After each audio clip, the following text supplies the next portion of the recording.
sa hilingan ng mga bayani. Huwag bigyang... Hey, Monica ba? Saturday mornings are for... Hello, ma'am. Hello, ma'am. Mayong hapon. Mayong Sumunod hapon. naman ninyo ang kulang, ma'am, no? Oo, ma'am. Sige. Pagpiliin ko ko at ma'am, di ka ng mga aglo ni ma'am, itaw nga guwapa kaayo bitaw. O, kani, ma'am. Kani, ma'am. Si Orin Sumbat, ma'am.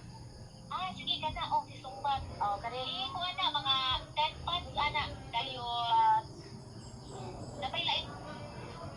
Hello, kagwapa sa akong mga client, mga silingan ako sa Lapu-Lapu. Kung sa imong ipatest na, Babati pa? I know it. You say you are a monster? No. I'm a real monster. You are company distorter again.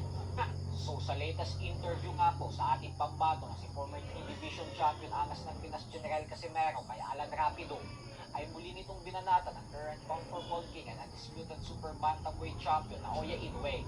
Ayon kay Casimero ay hanggang ngayon umano ay si Inoue pa rin daw talaga at gusto niyang makalaban. Matagal niya na umanong hinahangad na makasagpa si Inoue.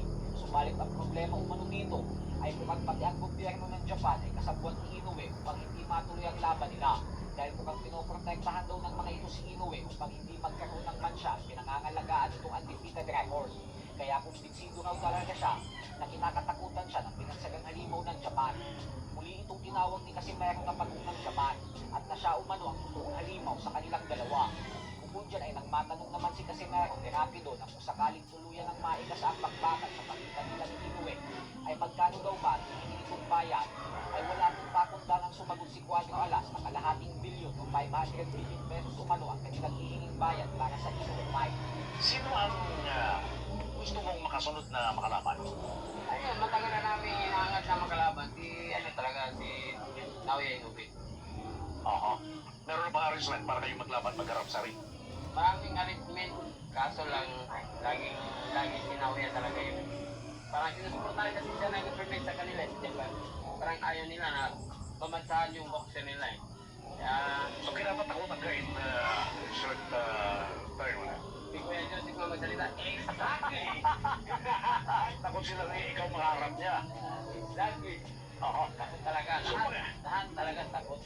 Yung si Sire, matindi yan. Yan ang unang-unang nagpapagsak ni Naoya Inoue.